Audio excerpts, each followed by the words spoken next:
प्रणाम, नमस्कार। राधे कृष्ण राधे कृष्ण राधे कृष्ण। कृष्ण अनंत, कृष्ण कथा अनंता। भारतीय सनातन परंपरा में राम और कृष्ण ये दो ऐसे आयाम हैं जिनके बारे में जितना कहा जाए, अगर समुद्र की स्याही और क्षितिज यानी आकाश या आसमान का कागज़ भी हम बना लें, तब भी इन दोनों महापुरुषों की, अद्भुत व्यक्तित्वों की हम प्रतिभा का वर्णन नहीं कर सकते। कृष्ण जन्माष्टमी के अवसर पर आप सभी को, बंसल न्यूज़ के सभी दर्शकों को हमारी तरफ से हार्दिक शुभकामनाएं। कृष्ण वस्तुतः जीवन चरित्र के एक ऐसे प्रतिनिधि हैं जो ये कहते हैं कि जीवन जीने की कला सीखो। पहले ये समझो कि जीवन जीना कैसे है। मेरा है, मेरा है, मेरा है, या इसमें उलझ गए तो पीछे छूट जाओगे। शत्रुता में उलझ गए, प्रतिद्वंदिता में उलझ गए। वो अपने समय का विश्व युद्ध था, कौरव और पांडवों का जो युद्ध था, लेकिन उस युद्ध में सारथी जरूर थे कृष्ण, लेकिन डिटैचमेंट के साथ अटैचमेंट या अटैचमेंट के साथ डिटैचमेंट के साथ थे। वो गाइड कर रहे थे, नेतृत्व करता थे, लेकिन प्रत्यक्ष नेतृत्व करता नहीं थे। वो ये कहते हैं कि धर्म के साथ तो खड़े रहना है, लेकिन अधर्म अगर सहमत हो जाए इस बात से, जो अधर्मी सोच के लोग हैं कि युद्ध ना हो, कहीं किसी की जान और माल की हानि ना हो, तो एक बार, दो बार, तीन बार जाकर संवाद करने में कोई कठिनाई नहीं है। और सबसे महत्वपूर्ण बात यह है कि वो ये कहते हैं कि जीवन, जितने भी आप कृष्ण के स्वरूप देखेंगे, पूतना से लेके बाल लीला से अब जिस बालक का जन्म ही तूफान में हुआ हो और जो उफनती माँ यमुना को पार करके पहुंच रहा हो अपनी दूसरी माता जी के पास, लेकिन कृष्ण के चेहरे से मुस्कान कभी हटी नहीं। आज इसको हम समझेंगे। जीवन प्रबंधन के एक अद्भुत निष्णात और एक अद्भुत प्रणेता हैं भगवान कृष्ण, और उनको समझने के लिए हम भगवत गीता के अध्येता, मानस मर्मज्ञ प्रोफेसर डॉक्टर सुरेंद्र बिहारी गोस्वामी जी के पास चलेंगे। प्रणाम कर रहा हूँ गोस्वामी जी, आपको बहुत शुभकामनाएं जन्माष्टमी पर। और आपसे समझना चाहेंगे हम कृष्ण के व्यक्तित्व के बारे में, खासतौर से जीवन प्रबंधन के उनके गुणों के बारे में। तो बाल्यकाल से जो कुछ छोटे छोटे प्रसंगों में, चाहूँगा समय कम है हमारे पास, तो जितना गागर में सागर आपके माध्यम से हम समेट लें। जी, सबसे पहले तो मैं शरद जी आपको और बंसल परिवार को जन्माष्टमी की शुभकामना दे रहा हूँ। और जब बंसल परिवार कह रहा हूँ तो आपके जितने भी दर्शक श्रोता हैं वो उन सबको मेरी ओर से हार्दिक शुभकामनाएं। मैं आपको बड़े ध्यान से सुन रहा था क्योंकि आपको सुनना भी बड़ा अच्छा लगता है। आपने उसकी एक विस्तृत मीमांसा सामने रख दी है और उसको ध्यान में रखकर मैं सोच रहा था। मैं अपनी कल्पनाओं में कई बार इस उद्देश्य में भी पहुंचता हूं कि मुझे राम से कृष्ण की यात्रा भी याद आ जाती है। मैं ये चिंतन करता हूं कि राम जब आए हैं और कृष्ण जब आए हैं, तो राम का चरित्र हो गया, कृष्ण का लीला हो गया। कृष्ण ने लीला की है, राम ने चरित्र किए है। तो राम के चरित्र और कृष्ण के लीला में क्या अंतर है? वो दोनों ही लीलाएं लोक कल्याण के लिए है, लेकिन यदि लोक कल्याण के लिए दोनों लीलाएं हैं तो इनमें अंतर कितना हो सकता है? कौन उपयोगी औषधि है? ये सबसे पहले हम हमारे दर्शकों को जान लेना चाहिए। ध्यान रखिएगा, सत्य का संस्थापन ही सच्चिदानंद करते हैं। तो परमात्मा राम ने सतयुग के बाद त्रेता युग में जिस सत्य का संस्थापन कर दिया, वो युग बदलने के साथ समय की गति से चलते हुए उसमें अनेकों अनेक, जिसको आप कहते हैं इन्फेक्शन, स्क्यूनिस, विकार आ गए। कृष्ण जब द्वारिका में आए हैं, द्वारिका के उत्तरार्ध में, तब के युग में लोग लंपट हो गए हैं, कपटी हो गए हैं, आसुरी विधाएं स्वरूप बदलकर विद्यमान है। जैसे आज हम देखते हैं, दिखने में तो मनुष्य दिखाई पड़ता है, लेकिन उसके भीतर पशुता भरी रहती है। तो वो उनकी अंतर चेतनाएं जो है विलुप्त हो गई, उनमें विकार उत्पन्न हो गया। क धातु जो है ब्रह्म का प्रतीक है, ध्यान रखिएगा, क धातु। और सृष्टि में ब्रह्म की संस्थापना करना ही कृष्ण का काम है, इसलिए उनका नाम ही कृष्ण पड़ा है। अर्थात वो सारे संसार के चित्त को निर्बल करने के लिए आए। तभी उनको हम पूरे नाम से पुकारते हैं, तो कहते हैं सच्चित आनंद अर्थात सच्चिदानंद। तो यदि राम संस्कृत की आत्मा है, सनातन की आत्मा है, तो कृष्ण उस सनातन संस्कृति की चेतना है जो मन के कारण दूषित हो गया था। तो मन चंद्रमा की तरह है, इसलिए कृष्ण चंद्र वंश में आकर के इस चित्त को शुद्ध कर रहे हैं, आपको जीने की कला बता रहे हैं। एक छोटी सी कला है, चश्मा साफ करिए तो दिखाई अच्छा देने लगेगा। तो कृष्ण ने आपकी दृष्टि के दोषों का निवारण करने के लिए लीलाएं की है, और लीलाएं इसलिए की है, उन्होंने माया को हर पल अपने साथ रखा है। क्यों रखा है? कंठम नाम चोकंठ का, माया से ही माया का निष्पादन किया है। अर्थात आपके भीतर जो कुछ भी माया के कारण विमोह विद्यमान हो गया था, उसको कृष्ण ने बड़ी सरलता के साथ उसका छेदन किया है और आपको जीने की शैली दी है। एक जो बात हमने कही जीवन प्रबंधन की, छोटे छोटे उनके उस पर आपकी टिप्पणी से और हम समझेंगे। कृष्ण की मुस्कान, इसका जरा अर्थ हमें समझाइए। चाहे वो पूतना का हमला हो, चाहे वो गोपिकाओं के साथ उनकी रास लीला हो, चाहे मैया मेरी मैं नहीं माखन खायो की उनकी मनमोहिनी मुस्कान हो, जहाँ माँ को वो विराट ब्रह्मांड के दर्शन कराते हैं। कृष्ण और मुस्कान, कुछ संक्षेप में इस पर जरा प्रकाश डालें। आपने बहुत अच्छे संकेत मुझे दे दिया है, मैं इस पर बड़े छोटे छोटे अर्थों में बता देता हूँ। पहले आप समझ लीजिए, मुस्कान शब्द को आप दिमाग में रख लीजिए। कृष्ण हंसते नहीं हैं, कृष्ण बिहसते नहीं हैं, ध्यान रखिएगा। मुस्कान एक गुणता और रहस्यमय होती है, वो मिठास के लिए ही आती है। तो वो जानते हैं किसी तथ्य को, तो जब जानते हुए हम उस पर अपना आचरण करते हैं तो वो मुस्कान कहलाता है। जैसे पिताजी चॉकलेट जेब में रखे हों और बच्चा मांग ले कि आप पिताजी चॉकलेट नहीं लाए, तो वो धीरे से मुस्कुरा देंगे और फिर चॉकलेट उसको देंगे कि मुझे मालूम था तुम चॉकलेट मांगोगे। अब आप देखिए यहाँ कितनी सुंदर बात है। लोग, आपने जैसे ही मैया यशोदा का नाम लिया, तो मैं अपने श्रोताओं को कहूँगा कि यदि कृष्ण को प्रसन्न करना है तो आप यशोदा का चिंतन करते रहिए, क्योंकि यशोदा के लिए ही कृष्ण आए। यशोदा ने पिछले जन्म में इतनी तपस्या की है उन्हीं बाल लीलाओं के लिए। अब यहाँ उनकी छोटी छोटी प्रक्रियाओं में कैसे ये चीज़ें विद्यमान हैं, आप ये देखिए। कृष्ण माखन क्यों चुराते हैं? आपको मालूम है यशोदा राजरानी है, इतनी बड़ी राजरानी है कि करोड़ों संख्या में गौवें उसके यहाँ हैं, हजारों लोगों को उसके यहाँ रोजगार मिला हुआ है, मक्खन ही मक्खन बहता है उसके घर में जी। तो कृष्ण से जब एक दिन यशोदा मैया कहती है कि लल्ला तू ये मधुमेवा और मिठाई क्यों नहीं खाती, तू माखन ही क्यों खाता है?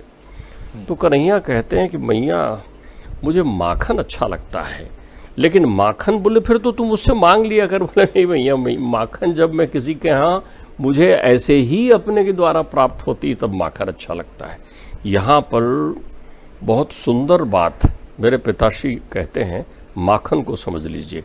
जब ज्ञान रूपी दूध में वैराग्य रूपी खटाई आप डालेंगे तो वहाँ पर जो है प्रेम रूपी माखन बनेगा। दही बन गया प्रेम रूपी, और उसको मन की मथानी से जब बथेंगे ना आप, तब भक्ति रूपी माखन प्रकट होगा। तो कितने प्रकार की साधु संत जो आए हैं वो यही कल्पना कर रहे हैं कि कभी मेरे यहाँ माखन खाने आ जाए, लेकिन वो ये भी कल्पना कर रहे हैं कि चोरी से आए। देखिए, चित्त चुराने के लिए चोर जो है, चित्त चोर, वो चुपचाप ही आता है ना, इसलिए उन्होंने माखन की लीलाएं की है। परमात्मा कृष्ण का स्वरूप इतना विराट है। अब मैया कह रही कि आज तो लल्ला तुमको कहा है बलदाऊ जी ने, अब बलदाऊ जी ने कहा है कि तुमको माटी खाते देखी है तो तुम मुंह खोलो। अब कन्हैया बड़े आश्चर्य में पड़ गए हैं। देखिए मिट्टी कैसे खा रहे हैं। घर के बाहर निकले हैं तो मैया धरती प्रकट हो गई। मैया धरती ने कहा मेरा भार उतारने आए हैं प्रभु जी, तो मेरा भोग लगाइए ना, मुझको ग्रहण करिए ना।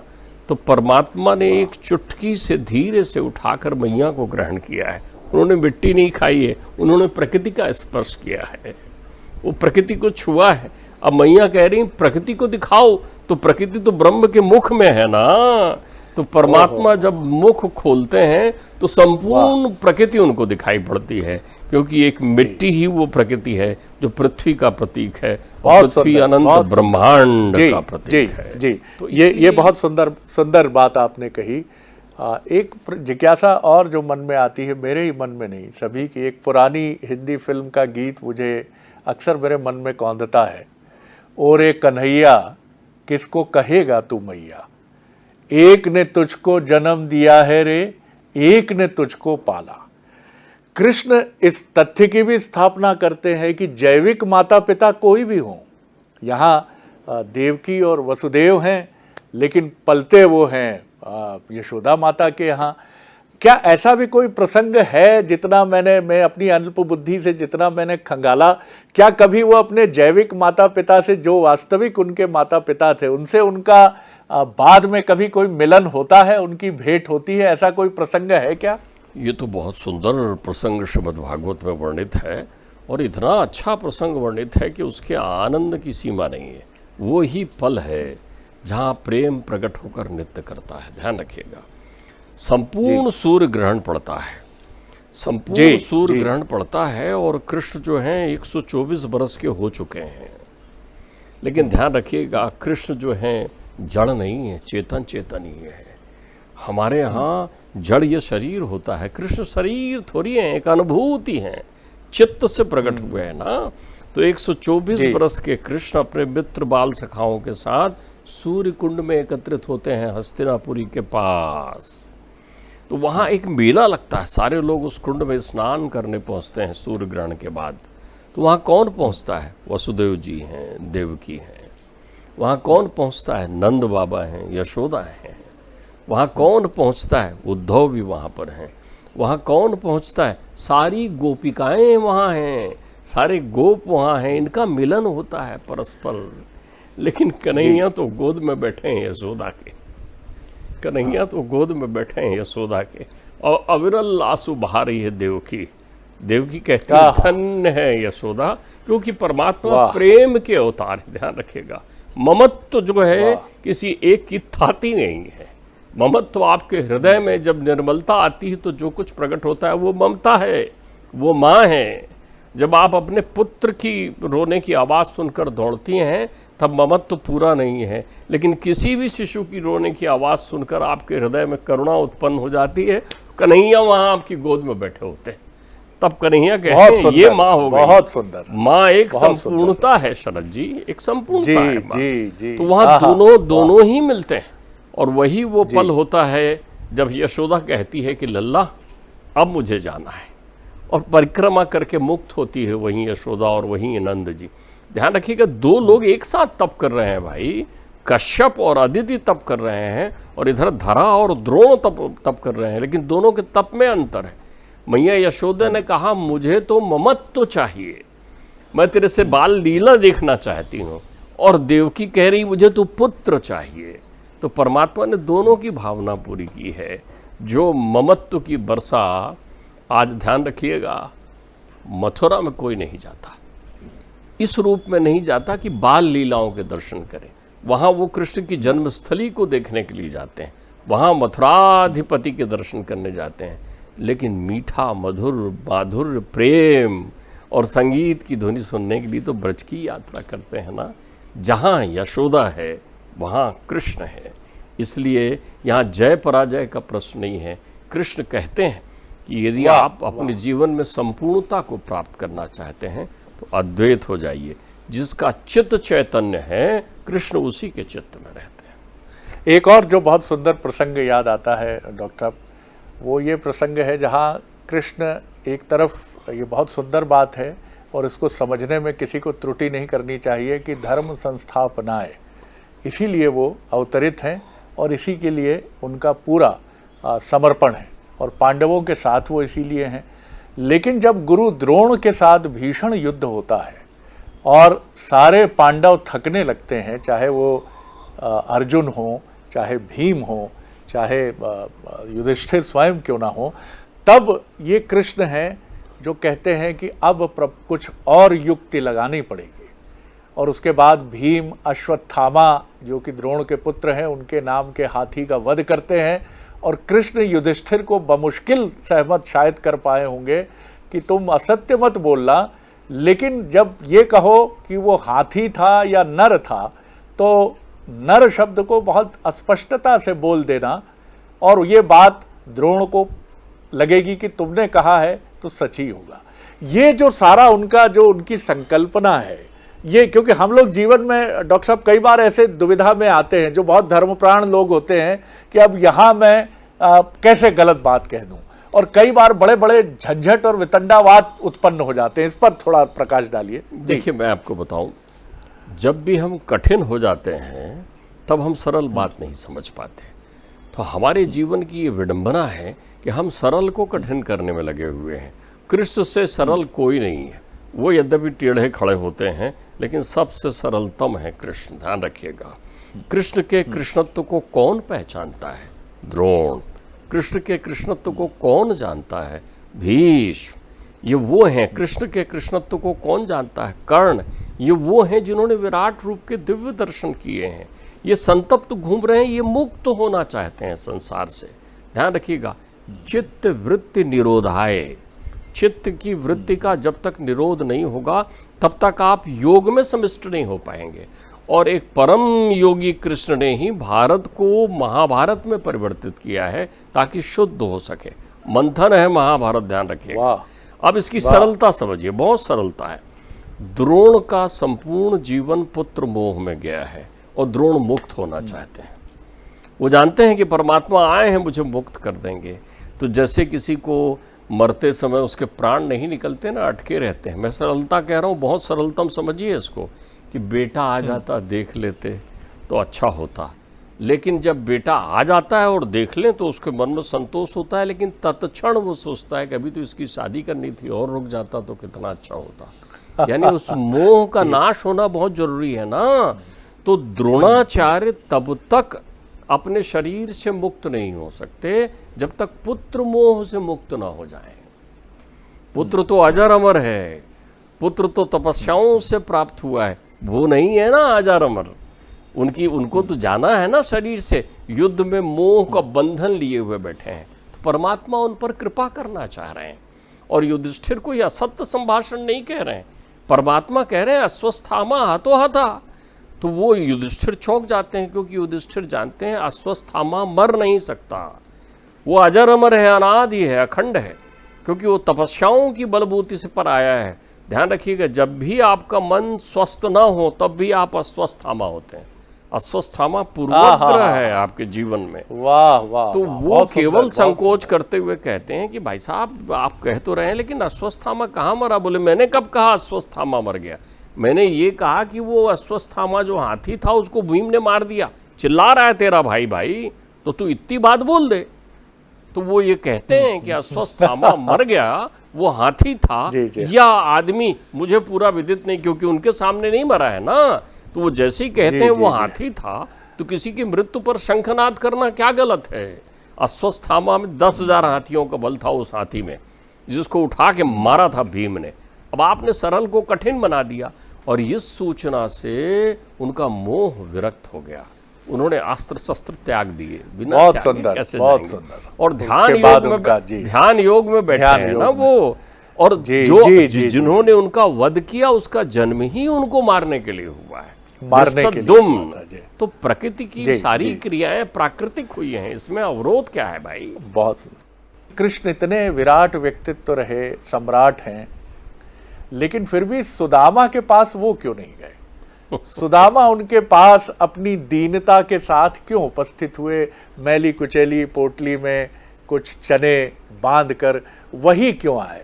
देखिए, हमारे भाव जैसे होते हैं, हम उससे शब्द रचनाएं करते हैं। दृष्टपूतम समाश्रित्य वस्त्रपूतम प्रवेजले, मनापूतम समाकार्य एतत् कार्य विचार्येत। इसमें सुदामा की प्रक्रियाएं नहीं है। सुदामा जो हैं कभी भी सुदामा जो हैं गरीब हैं ही नहीं। क्यों गरीब है नहीं? अब आपके अनुसार जो व्यक्ति मांग कर भोजन ग्रहण करता वो गरीब है, लेकिन सुदामा मांग कर कब भोजन ग्रहण कर रहे हैं? जब त्रिलोक की विधा उनके पास है। आप समझिए, वो कृष्ण के मित्र हैं भाई। तो जरूरी है क्या कि अगर कृष्ण के मित्र हैं तो धनवान हो तभी कृष्ण के मित्र हैं? ये हमारे आंखों में देखने का भ्रम है, ध्यान रखिए। और कृष्ण और सुदामा में भेद नहीं है। इतने अभेद हैं कि श्रीमद् भागवत में कहीं भी सुदामा जी का नाम नहीं लिखा है। तो किसी ने पूछा कि भागवत में राधे और सुदामा का नाम क्यों नहीं लिखा है? तो बोले वो कृष्ण से विरक्त है नहीं। जहाँ सुदामा कहते हैं भिक्षाम देई, वहाँ कृष्ण दिखाई पड़ते हैं लोगों को। जिनकी दृष्टि निर्मल हो उनको कृष्ण दिखाई पड़ेंगे। सुदामा याचक के रूप में नहीं गए, मित्र के रूप में गए। यहाँ कृष्ण जो है मित्र धर्म का संस्थापन कर रहे हैं, उसके प्रतीक हैं सुदामा। तो सुदामा जब कृष्ण के पास पहुँचते हैं तो सुदामा जी कहते नहीं है कि मुझे कुछ चाहिए। आप देख लीजिए, अब हमने अपनी रचना में रस लाने के लिए या करुणा उत्पन्न करने के लिए कहा है, वो दृश्य वही है, द्वारपाल से वो वही कह रहे हैं। अब यहाँ द्वारपाल के देखने की दृष्टि है कि एक फटे हुए कपड़े में कौन आया है, तो कन्हैया बोलते हैं क्या नाम बता रहा है? बोले सुदामा। सु शब्द सुनते हैं तो कन्हैया जो है कहाँ वो उनकी पावनी, कहाँ उनके वो अधोवस्त्र छोड़कर ऐसे दौड़ते हैं, सुदामा सुदामा सुदामा कहते हुए। ये कल्पना की बात नहीं है, कान्हा जी ने श्री सुदामा जी के चरणों को अपने प्रेमाश्रु से धोए थे। परमात्मा रोते नहीं है, ध्यान रखिएगा। परमात्मा के नेत्रों से जो अश्रु गिरते हैं उन्हें प्रेमाश्रु कहते हैं। सुदामा प्रेम के चरम पर बैठे हुए हैं। सुदामा को परमात्मा के यहाँ एक दिन रहते हैं सुदामा द्वारिका में, और एक दिन बैठे हुए वो सुदामा, एक दिन रहते हुए जिनको चमर डुला रहे हैं, सब रानियां उनकी सेवा कर रही है, परमात्मा उनको अपने शयन कक्ष में अपने साथ सुलाते हैं। सुदामा अपने जीवन में ये तप क्यों लेते हैं? चाहे वो बालपन हो, चाहे वो समझदारी की अवस्था हो, सांदीपनि मुनि के आश्रम में वेद की शिक्षा प्राप्त करते हुए किसी व्यक्ति को आप अज्ञानी नहीं कह सकते। तो उन्होंने जानबूझकर जठराग्नि में वो चने छुपाए थे ना, तो उसका प्रायश्चित की गंगा में स्नान कर रहे हैं। ध्यान रखिएगा, सुदामा प्रायश्चित कर रहे हैं अपने जीवन में कि मैंने साख्य धर्म में ये त्रुटि कर दी है। आप सरलता से समझिए। अब सुदामा के भोजन ग्रहण करने का समय आ गया ना, इतने दिन का उपवास हो गया, वर्षों का उपवास हो गया सुदामा का। तो परमात्मा कहते हैं ला वो तांदूल मुझे दे, मैं खाऊं, मैं तृप्त हो जाऊंगा तो तू तृप्त हो जाएगा। तब लक्ष्मी बावली होकर पोरबंदर में विराजती है। तो आप समझिए, सुदामा और कृष्ण साख्य भक्ति का प्रतिपादन करने में लगे हुए हैं संसार में। आज कितने कपटी मित्र हैं, आज ऐसे मित्र जो दुख के समय विरक्त होकर दूर रहते हैं, आज अभिमान से लदे हुए मित्र हैं। आज आपके सामने तो मीठी बातें करते हैं लेकिन पीठ पीछे आलोचना करने वाले मित्र संसार में हैं। आज आपको कुमार्ग में ले जाने वाले मित्र हैं। उस सुदामा को तो देखिए जो दरिद्रता के नृत्य करने पर भी राजा के लिए गीत नहीं गाता। वो कहता है कि मैं गाऊंगा तो भजन ही गाऊंगा और कृष्ण के भजन गाऊंगा। आज वो मित्र हैं जो धन में बिक जाते हैं। सुदामा को तो मालूम भी नहीं कि परमात्मा ने क्या धन दिया है। बहुत सुंदर बात है डॉक्टर साहब। एक और जो बहुत एक और बहुत सुंदर बात जो स्मरण में आती है कि वहाँ कृष्ण के अलावा हर व्यक्ति अपने अपने जीवन के महाभारत में पीड़ा में भी है, संघर्ष में भी है। स्वयं उनके प्रिय सखा जिन्हें वो पार्थ कह के बुलाते हैं, अर्जुन, वो तक द्वंद्व में डूबे हैं। इस दुख के बीच में कृष्ण एक संदेश देते हैं कि तुम सब सीखो मोह के साथ विमोह। आप कृष्ण को देखिए ना, उनका जीवन क्या है। एक बालक जो उत्पन्न हो और मृत्यु का भय लिए हुए उत्पन्न हो और जीवन में सारी कठिनाइयां उसके सामने हैं। 6 दिन का बालक है और पूतना मारने चली जाए, हलाहल विष का पान करा दे। कृष्ण के जीवन में कौन सी शांति है भौतिक रूप से, लेकिन वो संसार को कहते हैं कि देख इसके बाद भी मेरी छवि देखना, मैं मुस्कुराता हूँ, मैं सुंदर बांसुरी बजाता हूँ, चैन की बंसी बजाता हूँ। क्यों बजाता हूँ? तेन तकतेन भुंजीता माग्रधा कसस्वेद धना। क्योंकि संसार एक स्वप्न की तरह है। तेरे जीवन में जो तुझे प्राप्त करना चाह रहा है वो छोड़ जाना है। यहाँ पर क्या रावण का साम्राज्य रहा, क्या हिरण्यकश्यप हिरणाक्ष का साम्राज्य रहा? कौन है संसार में? शरीर को धारण करके शरीर से कर्म करिए, शरीर से मुक्त होकर परमात्मा की अनुभूति करिए। ये संदेश ही गीता का है। महाअवतार नरसिम्हा जो भक्त प्रहलाद पर केंद्रित है, और ये फिल्म बहुत ज़बरदस्त सफलता की तरफ गई है। इस फिल्म को मैंने भी देखा डॉक्टर साहब, तो एक संवाद मन को बहुत छू गया। जब भक्त प्रहलाद अत्यंत पीड़ा में आ जाते हैं और कहते हैं मैं एक दानव का पुत्र हूँ जो भगवान विष्णु का विरोधी है, शायद इसीलिए तुम मुझे दर्शन नहीं दे रहे हो प्रभु, मैं भी कितना अभागा हूँ। अब एक 5-6 वर्षीय बालक गहरी पीड़ा से ये बात कह रहा है और वो सुनकर जैसे कृष्ण भगवान विष्णु आर्तनाद करते हुए प्रकट होते हैं और लगभग मूर्छित हो उठे प्रहलाद को अपनी गोद में लेते हैं। और प्रहलाद की जब आँख खुलती है तो वो प्रहलाद की तरफ अत्यंत स्नेहिल दृष्टि डालकर कहते हैं कि प्रहलाद, मैं तुम्हारा दास विष्णु। इस शब्द दास ने बहुत, वो फिल्म देखकर भी मैं चौंका और खुद प्रहलाद चौंकते हैं, आप मुझे क्यों दास कह रहे हैं? दास तो मैं हूं। नहीं नहीं, मैं हमेशा भक्तों का दास हूं। इसकी व्याख्या और कर दीजिए जी। देखिए, ध्यान रखिएगा शरद जी, परमात्मा अबोध को मिलते हैं, सुबोध भटकता है। आहा, बहुत सुंदर, बहुत ध्यान सुंदर, बहुत बढ़िया रखिएगा, बात जब है। भी आप सुबोध के भ्रम में रहेंगे, भटकेंगे, अबोध को मिलता है परमात्मा। एक 5 साल के शिशु की एक ही अभिलाषा है कि मुझे परमात्मा की गोद मिले। एक 5 साल के शिशु को गर्भ से दी गई वो शिक्षा का वर्णन उसमें है, जिसमें वो गर्भ के भीतर बैठा हुआ परमात्मा के नामामृत का पान करता हुआ आता है। एक 5 साल का वो अबोध बालक अपने पिता से इतना प्रेम करता है कि पिता के विरुद्ध क्रांति नहीं करता, वो पिता के सद्बुद्धि के लिए क्रांति करता है। वो कहता है, मेरे पिताजी को माफ़ कर दीजिए परमात्मा। तो परमात्मा कहते हैं, अरे वो तो मेरे चित्त में ही समा गए हैं, यहाँ आ गए हैं। वो एक अच्छी बात कहते हैं भक्त प्रहलाद। भक्त प्रहलाद कहते हैं, जिनको आचार्य शंकर सुंदर परिभाषित करते हैं, शरीरम स्वरूपम नवीनम कलत्रम धनम मेर तुल्यम यश चार चित्रम हरि रंग पद में मनश्चेन लग्नम ततः किम ततः किम ततः किम ततः किम। तुम्हारे जीवन में सब कुछ आ जाए लेकिन तुम्हारा मन यदि परमात्मा में ना लगे। दूसरा, भक्त प्रहलाद एक बहुत अच्छी बात कहते हैं कि जब परमात्मा उनसे कहते हैं, बोल वरदान मांग मुझसे कुछ भी, तो वो कहते हैं, ये वरदान ही कामना है परमात्मा, मेरे चित्त में कोई कामना ही ना आए, ये वरदान मुझे दे दीजिए।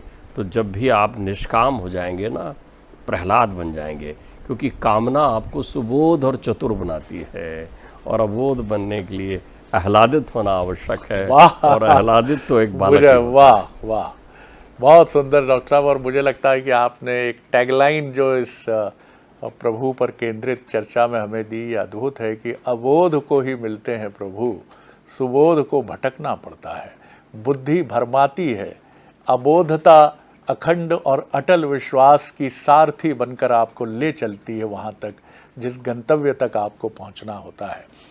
तो हम भटके ना, हम समझें इस तत्व को। डॉक्टर साहब, बहुत आनंद आया आपके साथ, जैसा हमेशा संसर्ग होता है।